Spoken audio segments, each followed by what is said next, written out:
Cerita berlanjut.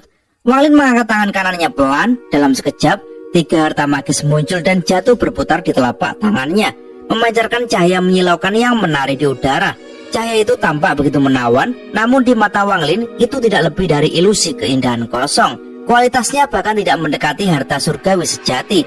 Meski bisa diaktifkan dengan energi spiritual, kekuatannya akan jauh di bawah harapan. Ia menatap ketiganya datar, lalu mendesah pelan. Pseudo harta surgawi, gumamnya. Itu hasil terbaik yang bisa ia buat dengan pemahaman kasar tentang pemurnian yang ia curi dari batu giok Houfen di Vermilion. Biasanya ia bahkan tak bisa membuat harta semacam ini, tapi kini sebagai kultivator tahap Askendan, ia memiliki kendali pada seni pembatasan yang mumpuni. Dan justru itu yang memberinya ide. Matanya menyipit, kalau aku tak bisa menciptakan warisan sejati, maka aku akan menanamkan batasan. Harta dengan sistem warisan jauh lebih berharga. Hanya pemiliknya yang tahu cara mengendalikannya. Jika dicuri, pencuri tidak bisa menggunakannya tanpa metode khusus. Wang Lin tahu ia tak menguasai teknik kompleks seperti Grandmaster pemurnian, tapi ia tak perlu meniru mereka. Ia bisa membuat versi sederhananya. Jika batasannya cukup rumit dan kuat, pembeli tetap butuh metode khusus untuk memecahnya. Sama saja efeknya. Keputusan matang berkilat di matanya. Ia segera duduk bersila, meletakkan cermin perunggu di depannya. Tangan kirinya membentuk segel demi segel, menanamkan pembatasan rumit. Run hitam merangkai pula di permukaan cermin, berdenyut seperti makhluk hidup.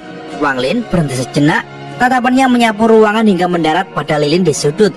Ia menjentikan jari, api menyala, asap tipis mengepul ke langit-langit. Dengan satu gerakan halus, ia menangkap asap itu, menekannya pada run di cermin. Asap melubur ke dalam run, menghilang seolah terserap. Run itu bergetar, lalu menenangkan diri. Wang Lin menghela nafas pendek. Ia mengeluarkan sepotong batu giok dari tasnya dan mulai menuliskan metode untuk memecahkan batasan. Batu itu akan dijual bersama cermin. Tanpa batu giok itu, tak seorang pun bisa menggunakannya. Ia menyingkirkan cermin perunggu itu. 2 harta lainnya ia biarkan apa adanya. Ia tak mau membuang waktu. Menjelang fajar, Wang Lin menutup matanya, bermeditasi. Energi spiritual yang semakin padat di pagi hari membuat pikirannya jernih. Perlahan, suasana tenang memenuhi dadanya. Saat matahari terbit, ia membuka mata, bangkit, dan mendorong pintu. Sinar hangat menimpa tubuhnya, membuat senyum tipis terbit di sudut bibirnya. Di bawah batu besar dekat pintu keluar, terlihat seorang pemuda duduk bersila, menyerap energi langit dan bumi dengan penuh keseriusan. Saat Wang Lin melangkah pergi, pemuda itu melirik tajam. Orang macam apa ini? Pikir si pemuda sinis. Bakatnya pas-pasan. Sudah begitu, dia malah berhenti berkultivasi di pagi hari, waktu energi paling murni. Orang seperti ini tak akan pernah membentuk jiwa baru lahir. Dia mendengus, lalu kembali berkultivasi, bahkan menyerap lebih rakus, seolah menantang Wang Lin. Sementara itu, Wang Lin berjalan santai. Ia teringat pasar bebas di sisi barat kota, tapi ia menggeleng kecil. Tak banyak kultivator Naskensol di sana, bukan tempat yang tepat. Tatapannya beralih ke pemuda di bawah batu. Ia mendekat dan bertanya tenang. Rekan kultivator, ada tempat di kota ini yang menangani harta tingkat tinggi? Pemuda itu membuka mata, menahan rasa malas. Tatapannya meleceh. Pavilion utuh di sisi timur kota, katanya dingin sebelum menutup mata lagi tanpa peduli. Wang Lin hanya tersenyum samar. Ia berjalan ke timur kota. Di sana suasananya berbeda. Bangunan di kiri kanan jalan dipenuhi batu roh raksasa yang memancarkan energi spiritual tebal. Beberapa bahkan setinggi 20 kaki, menekan udara di sekitarnya. Matanya berkilat kagum. Toko-toko ini tak main-main. Hanya kekuatan besar yang bisa menambang batu roh sebesar ini. Ia sempat melirik sebuah toko elegan berplakat pavilion bambu hijau, tapi akhirnya terus berjalan. Di ujung timur kota, pavilion utuh berdiri megah. 8 batu roh berkualitas tinggi menjulang 30 kaki, tersusun dalam formasi yang menekan jiwa. Gelombang energi spiritual menelusup hingga tulang. Wang Lin mendongak, membaca tulisan megah di strip batu pavilion utuh. Ia melangkah maju, tapi seorang pria paruh baya segera keluar dan menghalangi. Hei, rekan kultivator tak tahu aturan pavilion utuh kami. Suaranya tenang, tapi penuh penghinaan halus. Wang Lin menatap datar. Oh, aturan apa itu? Pria itu menilai Wang Lin cepat. Ia terkejut mendapati ekspresi yang begitu tenang. Jarang ada kultivator serendah ini tak gentar di bawah tekanan spiritual pavilion utuh. Ia menjelaskan dengan senyum mengecek. 2 syarat masuk, minimal tahap Naskensol dan minimal 100.000 batu roh berkualitas tinggi. Dan satu syarat keluar, tidak boleh keluar sebelum melakukan transaksi. Wang Lin sedikit mengernyit. Penjaga itu menduga sesuatu. Rekan kultivator, apakah kau memiliki 100.000 batu roh? Wang Lin diam. Ia tak butuh banyak batu roh sejak tahap transformasi jiwa. Ia lebih sering memakai giok langit. Melihat keraguan itu, pria itu tersenyum puas. Kau tak memenuhi syarat untuk masuk. Bahkan kalau kau memaksa masuk, kau tak akan bisa keluar tanpa berdagang. Silakan pergi. Mata Wang Lin mendingin. Ia menampar tas penyimpanannya, mengeluarkan pedang terbang hasil pemurniannya. Pria itu melirik sekilas. Cahaya pedang itu suram, bentuknya tak istimewa. Ia bahkan tak perlu menggunakan akal ilahi untuk tahu betapa buruk kualitasnya. Kami tak menerimanya. Silakan pergi, katanya sambil menggeleng jijik. Pandangan Wang Lin menajam seperti pisau es. Pria itu tiba-tiba merasakan hawa dingin menusuk sumsum. Tubuhnya bergetar, wajahnya pucat, nafasnya membeku. Tapi Wang Lin hanya membalik badan dan berjalan pergi tanpa sepatah kata. Pria itu ketakutan, menelan ludah. Matanya masih menatap punggung Wang Lin yang menjauh. Ia mendadak sadar, pedang itu mungkin tak sesederhana kelihatannya. Saat itu juga, suara tua serak keluar dari pavilion. Lu Feng, apa yang terjadi? Pria parubaya itu buru-buru menoleh. Panatua Sun, barusan ada kultivator mencoba menjual harta ajaib. Panatua, tapi itu hanya pedang terbang biasa. Sekilas tak ada istimewa. Saya menolaknya karena tak layak untuk standar pavilion. Ia bicara sangat hati-hati. Meskipun lelaki tua itu kini hanya tahap awal formasi jiwa, reputasinya tinggi.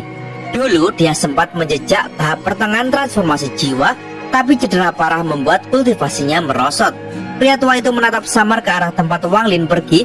Matanya sempat ragu, tapi ia menghela nafas dan berbalik. Langkahnya letih. Orang itu rasanya familiar. Gumamnya pelan. Ia kembali ke gedung, duduk di kursi goyang sambil menekan dadanya yang nyeri. Pandangannya kosong, tenggelam dalam pikiran. Sementara itu, Wang Lin berjalan ke pavilion bambu hijau. Bangunannya tidak besar atau megah seperti pavilion utuh, tapi memiliki kesan anggun dan bersih. Saat melangkah masuk, matanya menelusuri rak kayu di dinding. Setiap kotak di rak dilapisi sutra kuning dan memamerkan beragam harta magis, pil atau bahan langka. Di dalam pavilion, seorang pemuda berpakaian sarjana duduk membaca buku kuno. Saat mendengar langkah masuk, ia menutup bukunya dengan santun dan tersenyum ramah. Meski toko kami tak besar, kami punya koleksi bagus. Rekan kultivator, apa yang Anda cari? Kultivasinya hanya tahap awal Nas Cancel, tapi tak seperti penjaga pavilion utuh yang sombong. Dia berbicara sopan dan antusias. Wang Lin membalas dengan senyum tipis. Ia menampar tas penyimpanannya. Pedang terbang melayang keluar. Apakah kalian menerima pedang ini? Pemuda itu sempat berkerut alis, lalu tersenyum canggung. Pedang ini? Biar kulihat dulu ya. Sikapnya sangat santai. Wang Lin mendorong pedang itu perlahan dengan tangan kanan. Pemuda itu mengulurkan indera ilahinya. Mulanya ia hendak menolak, tapi mendadak matanya terbelalak. Dia menahan nafas, menatap Wang Lin kaget. Rekan kultivator, mantra di dalam pedang ini? Wang Lin hanya tersenyum. Coba saja. Pemuda itu menarik nafas dalam-dalam. Ia merasakan tekanan pada jiwanya begitu menyentuh mantra di dalam pedang. Sebuah kekuatan yang mengguncang inti. Ia mengalirkan energi spiritual ke pedang itu. Seketika, aura pedang meledak, kuat dan tajam. Energi spiritual mengalir seolah berpadu alami dengan dirinya. Matanya bersinar kagum. Integrasi energi ini, kualitas menengah, bahkan bisa dianggap mendekati kualitas tinggi. Ia menguji lebih jauh, mengarahkannya ke batu roh besar di luar toko. Sinar pedang melesat menembus batu tanpa suara. Pedang yang luar biasa, serunya kagum. Meski juga tampak menyesal. Tingkat integrasi hebat, tapi kecepatannya kurang cocok untuk pedang. Sayang sekali. Lalu ia menekan mantranya. Mata pemuda itu langsung menyempit. Pedang itu menghilang dan muncul 100 kaki jauhnya. Dia menahan nafas, tangannya gemetar. Ia cepat melambaikan tangan, memanggil pedang kembali. Ia menuju batu roh lagi. Pedang itu berteleportasi menembus batu itu. Ini teleportasi? Suaranya tercekat. Pemuda itu tak bisa menyembunyikan keterkejutannya. Dalam dunia pemurnian harta, membuat mantra teleportasi permanen nyaris mustahil. Gesekan ruang bisa menghancurkan struktur pedang. Tanpa kultivasi sangat tinggi dan pemahaman domain khusus, itu tidak mungkin. Dia menatap Wang Lin, nafas memburu. Rekan kultivator, toko kami mau membeli pedang ini. 10.000 batu roh berkualitas tinggi. Bagaimana? Wang Lin menatap dingin. Apakah kalian punya kultivator transformasi jiwa? Pertanyaan itu menusuk. Wajah pemuda itu menegang. Apa kau meragukan mataku? Baiklah, kami punya senior transformasi jiwa. Akan kupanggil sekarang. Ia menampar tasnya. Batu giok terbang melesat keluar membawa pesannya. Setelah itu dia duduk menenangkan diri sambil menatap pedang di tangannya. Wang Lin tetap tenang. Ia hanya berjalan santai menelusuri rak, mengamati harta-harta lainnya. Pemuda itu beberapa kali melirik Wang Lin. Meski orang ini hanya tahap akhir formasi inti, auranya membuat pemuda itu teringat para tetua keluarganya. Tak lama kemudian angin lembut berhembus. Dari pintu masuk, seorang lelaki tua berambut putih melangkah masuk. Tatapannya tajam, tubuhnya tegap. Meski wajahnya keriput menandakan umur, begitu dia melihat pedang di tangan pemuda, matanya langsung berkilat. Pemuda itu buru-buru berdiri dan membungkuk hormat. Junior Sunmu menyapa para tua. Orang tua itu mengangguk pelan, tatapannya kemudian menilai Wang Lin tanpa emosi. Dia yang membawa pedang itu? Benar, para tua. Pemuda itu menyerahkan pedang dengan dua tangan. Orang tua itu mengelurkan tangan, begitu indera ilahinya menyapu pedang, matanya yang redup memancarkan kejutan tajam. Pemuda di sampingnya hendak menjelaskan, tapi lelaki tua itu menoleh dengan tajam. Pemuda itu langsung menutup mulut. Orang tua itu menjetik pedang itu dengan jarinya. Terdengar himne pedang yang tajam namun indah seperti musik surgawi. Energi pedang menggeliat seperti naga. Ia mengayunkan tangan, pedang melesat keluar, menghilang lebih dari 500 km, lalu muncul lagi mengelilinginya. Energi spiritual celestial menyelimuti pedang, petir tipis menjalar di sepanjang bilahnya. Mata lelaki tua itu menyipit. Ia menyentuh petir itu dengan jarinya. Suara ledakan kecil menggema, wajahnya mendadak pucat. Tubuhnya mundur beberapa langkah. Butuh waktu sebelum dia pulih. Tapi bukan kemarahan yang muncul di matanya, melainkan kegembiraan murni. Pemuda itu berdiri terpaku. Ia gemetar. Mana tua? Energi spiritual celestial. Ini harta surgawi. Lelaki tua itu menarik nafas. Bukan harta surgawi sejati. Ini pseudo harta surgawi, tapi lebih istimewa. Ada mantra teleportasi tertanam permanen yang hampir mustahil. Dan petir inilah yang membuatnya benar-benar berharga. Ia menoleh pada Wang Lin. Ini pasti harta keluarga yang diwariskan padamu. Apa kau sungguh ingin menjualnya? Wang Lin menatap datar. 3000 giok langit. Tatapan laki tua itu menajam, menilai Wang Lin dalam-dalam. Tanpa sepatah kata, ia menampar tasnya.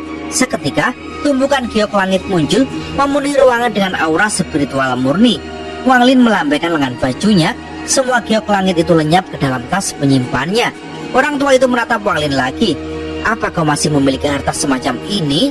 Wang Lin tetap tenang. Ia membuka tasnya lagi, mengeluarkan cermin perunggu, lalu melemparkannya.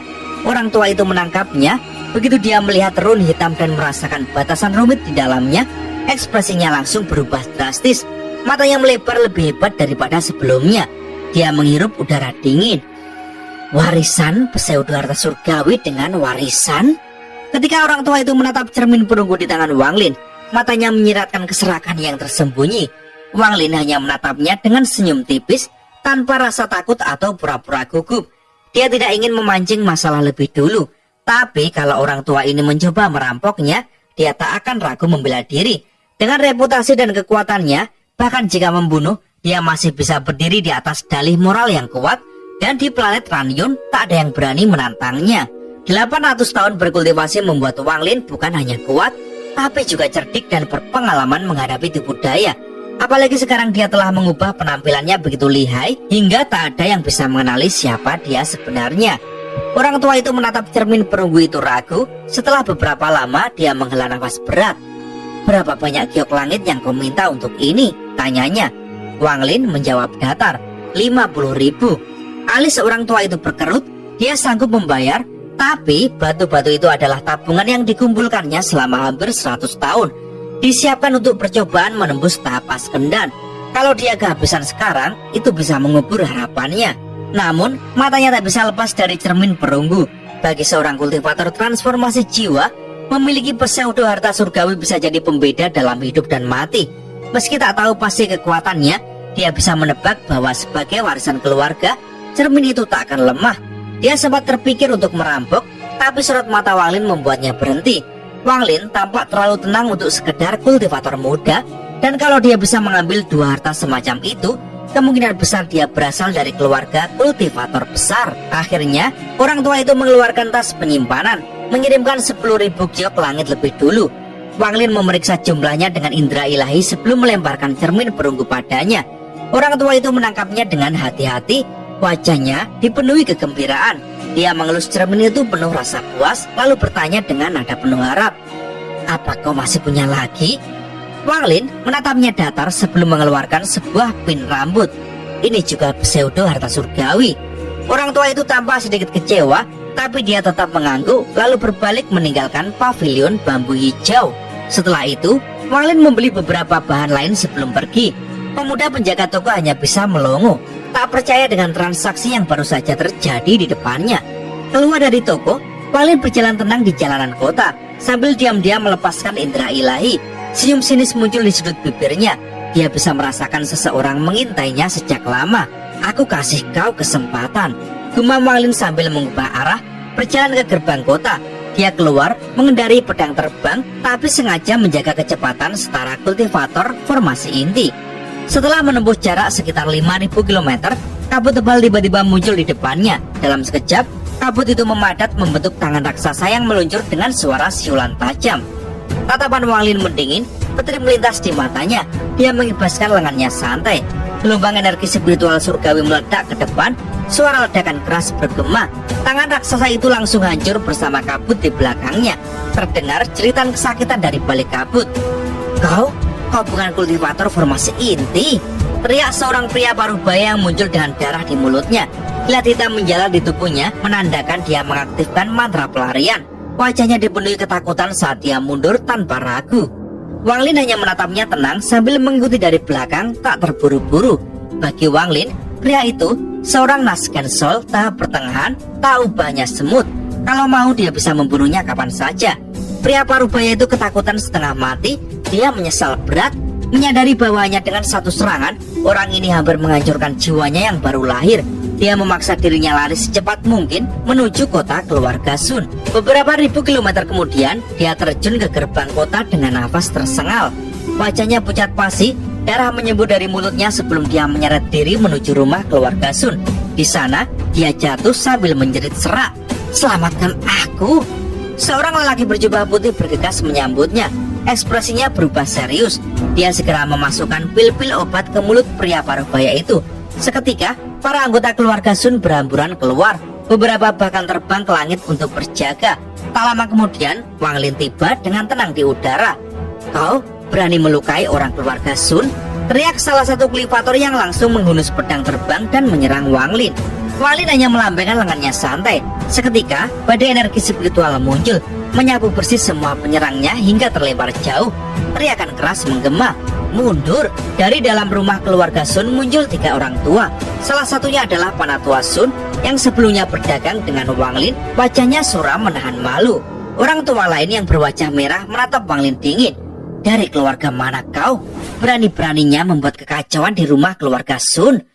Wang Lin hanya tersenyum tipis dan menunjuk Panatua Sun. "Aku kesini mencarinya." Wajah Panatua Sun menegang. "Kau sudah dapat harta karunmu. Mau apa lagi?" Wang Lin menoleh ke arah pria parubaya yang sekarat. "Sangat kebetulan aku dihadang orang ini setelah meninggalkan toko. Sekarang dia lari ke sini." Panatua Sun mendengus dingin, tapi 2 panatua lain mulai menyipitkan mata. Mereka cukup cerdas untuk menebak. Panatua Sun lah yang kemungkinan memerintahkan serangan itu, tapi gagal. Namun mereka tak bisa langsung memojokkan Panatua Sun. Orang berwajah merah mendengus. "Konyol, kau tak bisa pergi hari ini. Tunggu sampai kepala keluarga kami memutuskan nasibmu." Dia mengangkat tangan kanannya dan menekan ke bawah. Seketika, tekanan spiritual besar menimpa seluruh halaman keluarga Sun. Semua anggota keluarga Sun tampak tegang, mengerahkan seluruh kekuatan untuk bertahan. Wang Lin hanya menatap mereka dengan dingin. "Absurd," gumamnya. Suara tua yang berat datang dari dalam. "Rekan kultivator, mohon jangan marah." Seorang lelaki tua berpakaian hitam muncul. Wajahnya tenang tapi auranya menekan. Dia berada di puncak transformasi jiwa, hanya selangkah lagi ke tahap Askendan. Wang Lin melihat sekilas, merasa ada sedikit aura ilahi seorang Askendan tersembunyi di tubuh orang tua itu. Pria tua itu menatap Wang Lin. "Ini memang kesalahan keluarga Sun. Kami menyinggung rekan kultivator." Ketika para tua lain terkejut mendengar kata-kata itu, tapi segera sadar diri. Wang Lin menatap pria tua itu dingin. 200.000 giok langit, lupakan masalah ini. Wajah orang tua berbaju hitam menegang. Dia berpikir sejenak sebelum akhirnya mengangguk. Baik, tapi itu jumlah yang sangat besar. Ini hanya cabang keluarga Sun. Mohon beri kami 3 hari. Wang Lin menatap tajam, tak berkata apa-apa. Diamnya itu seperti pisau. Tak lama setelah Wang Lin pergi, pria tua berbaju hitam itu menarik nafas lega. Aura ilahi yang menekannya hilang. Dia menoleh pada Penatua Sun dengan pandangan dingin. Orang berwajah merah itu berbisik, 200.000 giok langit? Bahkan di keluarga utama, itu jumlah besar. Pria tua berbaju hitam mendengus. Tadi aku merasakan akal ilahi leluhur keluarga kita datang padaku. Dia memerintahkan untuk menyetujui semua permintaan orang itu. Bahkan 400.000 pun tak masalah. Selain itu, tutup mulut semua orang, larang siapapun mengganggunya. Sementara itu, jauh di lautan timur planet Ranyun, seorang pria berambut panjang duduk bermeditasi di dasar laut. Saat membuka matanya, sinar tajam terpancar bagai obor di kegelapan. Dia mendongak ke langit bergumam.